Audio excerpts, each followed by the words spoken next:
Howdy folks, and welcome to Emerald Minecraft. Today's tutorial is going to be going over decorative recipes such as these paintings on the wall. Let's go ahead and get straight to it. Go on downstairs to our crafting area.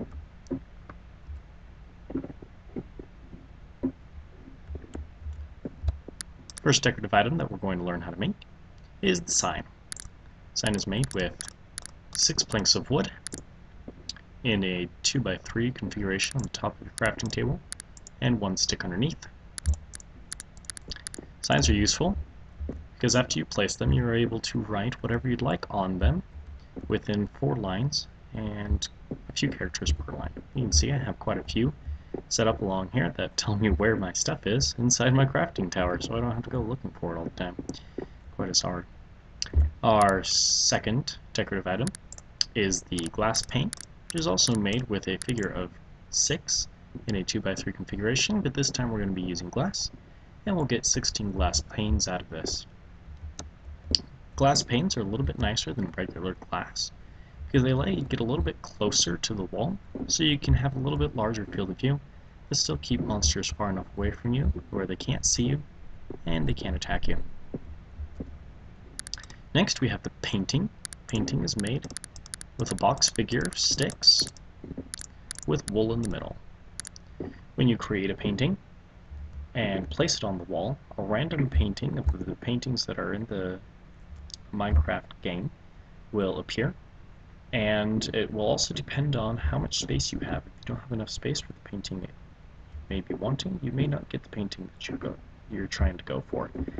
I believe the paintings come in 1 block, 1x2, 1x2 in the other direction, 2x2, and 2x3. Our next crafting item is going to be a flower pot, such as this one. This is made from bricks. Remember, you can make bricks by cooking coal in a furnace. And it is made the same formation as a bucket or a bowl, with 3 bricks in a V formation. When you have a flower pot, you can actually go ahead and place them on the ground,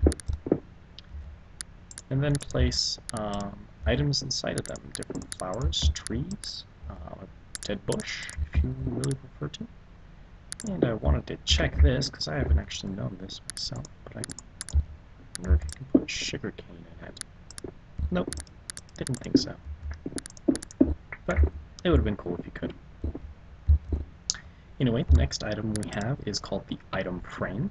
This is also made with a box formation of sticks, but instead of the wool, we're going to put leather in the middle. The item frame is actually a pretty cool thing you can craft. You can place it on your wall, and then you can place any other item that you have inside of it. For example, I just made a flower pot. I think it's pretty cool. I can stick my flower pot inside the item frame, and then it's displayed on the wall. This can also be for any other adventures and difficult things that you finish, or if you just want to make fun of yourself. For example, if you make a diamond gardening hoe, which, yes, it's useful, but probably will never be used to its full potential, you can go ahead and place it in a frame just to show off to your friends, hey look, I'm not as bright as I thought I was. Or if you start discovering head items that you can get as drops from certain monsters, as you get those, you can go ahead and place them in your item frame too. Also notice, yes, you do get your item back when you take the item frame off the wall. Next thing we're going to be making is the book. Book is not a decorative item you can place, but it leads to an item that is pretty cool. You can make paper by taking sugarcane and putting it in a line of 3, just like you would bread. This makes 3 pieces of paper. You can take 3 pieces of paper and 1 piece of leather, and it doesn't really matter where you place all of the items, as long as all 3 pieces of paper and the piece of leather are in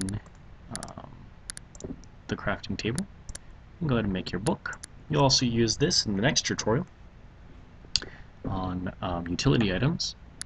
You can also take the book, and if you mix it with an ink sac and a feather on your crafting table, you make a quill and book.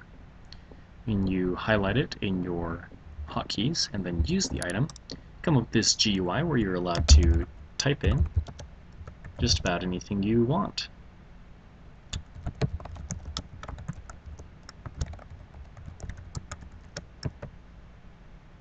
And I'm not entirely sure how far it goes, but I'm pretty sure it goes on for a while. You can even change pages and write in other things. When you're finished, you can go ahead and sign the book. It'll put your name on, and you can give it a title, sign it and close it, and now your book changes. See, my book is now glowing purple, and if I highlight it, it gives me the title that I gave the book and says that it was written by me. I can then give it to other players and they can read the book by right-clicking it.